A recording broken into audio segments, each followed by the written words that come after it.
বাজার করা হয়ে গেছে, এই নেন বাকি টাকা। এই যা টনির সাথে কি ফলগুলো কাটগা। আচ্ছা মুখ ধুইছি, কপালে কষ্ট হচ্ছে। চ মা তোকে সাজিয়ে দিই। কাঁদেন না, আপনি এবারে বড় মেয়ে হওয়ার পরে আপনার উপরে যেভাবে অত্যাচার করে দেখি আমারই কষ্ট হয়। আজ যদি আপনার আব্বু বেঁচে থাকতো তাহলে কোনোদিন আপনাকে এভাবে কষ্ট দিতে পারতো না। আপনি যত তাড়াতাড়ি পারে ভালো একটা ছেলেকে বিয়ে করে এ বাড়ি থেকে চলে যান। চুপ করো, তোমার কথা কান দিতে বলিনি। এই সালমা, মানুষ চলে এসেছে, তাড়াতাড়ি ফলগুলো রেডি করলি আয়। হ্যাঁ আসছি মা। চাকরি ভাই বছর খানিক হইলো, আর আব্বা পাটের ব্যবসা করে, ওইগুলো দেখাশোনা করতো। আপনাদের বাড়ি রংপুরের বাজারে, হ্যাঁ না ভিতর পানে?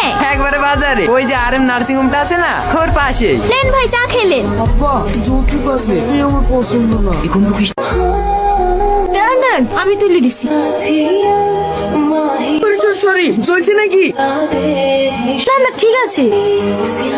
আব্বা আমি এই মেয়েটাকে বিয়ে করবো। বিয়ে করবে বলে বিয়ে দিতে পারে কি? একটা মেয়েকে দেখতে আরেকটা মেয়ের দিকে নজর, আপনার তো চরিত্রই ভালো না। বেরোন বাড়ি থেকে। এই বাবু চ। দিল্লি তো আমার মেয়ের বিটা খাইনি। বিশ্বাস করেন মা, আমার কোনো দোষ নাই। আমি শুধু চাবিটা তুলতে গেছিল। চাবি তুলতে গেছিলেন না? ছেলে থাকবে না কেন? ওর থেকে কত ভালো ছেলে আছে। সমস্যা তো হয়েছে আপনার সৎ মেয়ের লেগে। পাড়াতে অনেক লোকের বিয়ে ভেঙে দিচ্ছে, বলছে বড় মেয়েকে রেখে ছোট মেয়ের বিয়ে দিচ্ছে। তাকে না আপনাকে বড় মেয়েটার বিয়ে দেন। ওর বিয়ে দেবো কি করে? ও বিয়ে হয়ে শ্বশুর বাড়ি চলে গেলে বাড়ি কাজগুলো কে করবে? আরে বুঝতে পারলেন না ভাবি, বাইরে বিয়ে দেওয়ার কথা বলছি নাকি? আপনাদের বাড়ি কাজের ছেলেটার সাথে বিয়ে দিতেন না? এই গ্রামে থাকবে, আপনার বাড়িতে কাজ করবে, দুবেলা দুজনকে খেতে দেবে, তাহলে হয়ে যাবে। কথাটা তো তুমি খারাপ বলুন। এই টনি, ছাদের উপর থেকে নেমে আয়। আসছি খালামা। বলেন খালামা। ধানগুলো গোছানো হলো?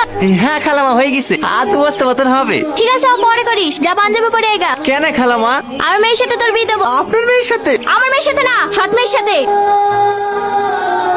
ঠিক আছে খালাম্মা, আমি রেডি হয়ে আসছি। খেয়ে লাও, খাবারটা খেয়ে লাও। আমি জানি আমার সাথে বিয়ে হয়েছে বলি তুমি মন খারাপ করে কিচ্ছু খাওনি। আমি বুঝতে পেরেছি তোমার আমাকে একটুও পছন্দ না, কিন্তু আমি যদি বিয়েটা না করতাম তাহলে তো আমার থেকে কোনো খারাপ ছেলের সঙ্গে তোমার বিয়ে দিয়ে দিত। আমি শুধু তোমার কথা ভেবে এই বিয়েটা করেছি। খেয়ে শুই পড়ো, ভয় পেও না। আমি কোনোদিনও স্বামীর অধিকার নিয়ে তোমার সামনে এসে দাঁড়াবো না, সেইটুকু বিশ্বাস করতে পারো।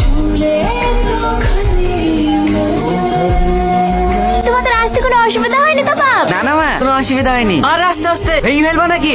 ঠিক আছে ভাই। ভাই কাকে বলছি? সাহেব বলবি। বিয়ের পরে প্রথম শ্বশুর বাড়ি আসলা, আর যতই কাজ থাক এক সপ্তাহ নিচে কিন্তু বাড়ি যেতে দেবো না বাপ। কতদিন থাকতে পারবো না, সামনে মঙ্গলবারই চলে যেতে হবে। একটা নতুন রাস্তায় টেন্ডার আছে, আমি না গেলে আবার পাস হবে না। তুমি জানো মা, তোমার জামাই সব থেকে বড় কন্ট্রাক্টর। তোমার জামাইয়ের আন্ডারে 200-এরও বেশি লোক কাজ করে। তোমার জামাইয়ের ওখানে বিশাল সম্মান, কেউ স্যার ছাড়া কথাই বলে না। আর আমাদের অশিক্ষিত গুলো আছে, তাকে কি বলি সম্মান দেয় সেটাই জানেন। ওষুধটা খেয়ে কম হলো? হ্যাঁ একটু কম লাগছে। এই লাও, হাতাতে চা করে নিয়ে আসনু, খেয়ে লাও, মাথা ধরেটা কমে যাবে। তুমি একটু আরাম করো, আজকের ও বাড়িতে কাজে যেতে হবে না। না না ভাই এসছে, ভালো মন্দ খাবার করতে হবে, না গেলে হয়। ও আমি ম্যানেজ করে নেবো, এ অসুস্থ শরীরে আজ যেতে হবে না। কিনে আমার মধ্যে